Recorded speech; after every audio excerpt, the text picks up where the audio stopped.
turnout this time around. One can easily say that the US has not seen elections of this nature where just so many people are coming out and voting. It's a record turnout.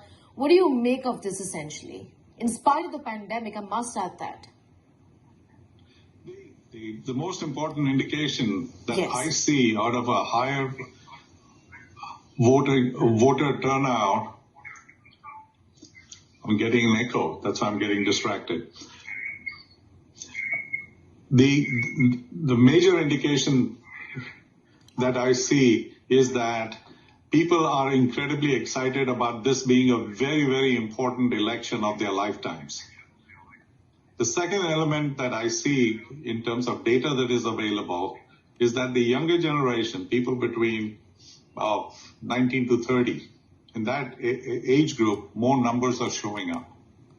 So when you have a combination of not just COVID, but also the economy, as well as a big division within the country, the divisiveness in this country is fairly phenomenal.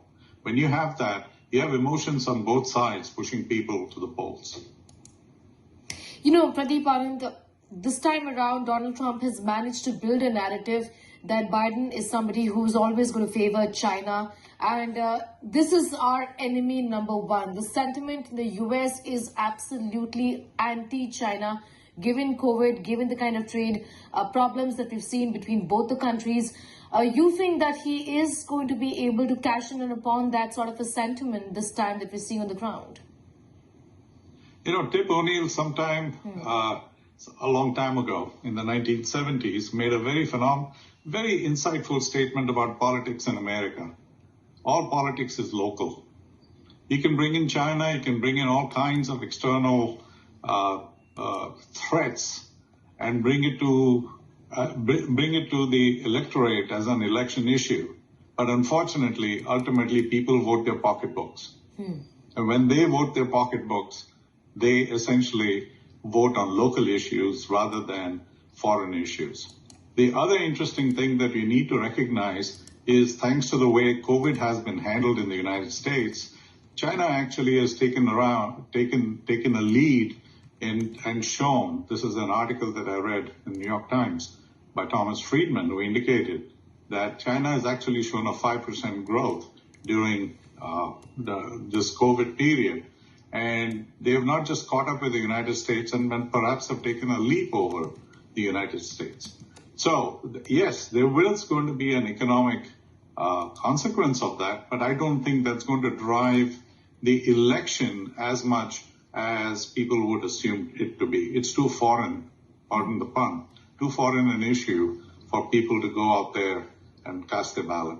Okay, I'll just come back to you, Pradeep Anand, because I have a couple of questions on the big issue that the Democrats have been talking about, the entire management of the pandemic, and that they say has been dismal as far as Trump administration is concerned. But before that, George Willie, an immigration lawyer, is now again on the broadcast with us. I hope you can hear me now. George Willie, you know, all right. Okay, I apologize for that. I think there's a bit of a problem with that line.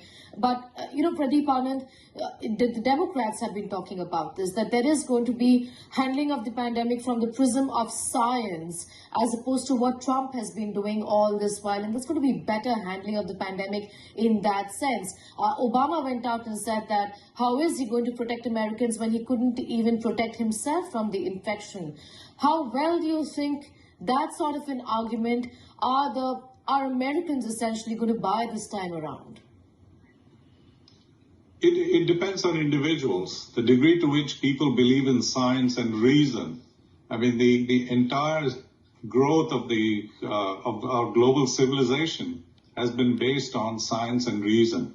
The more a society or a country believes in science and reason, I'm using both as parallels, when you have that, you have greater progress, because our progress over the last 150, 200 years has been based on science and reason.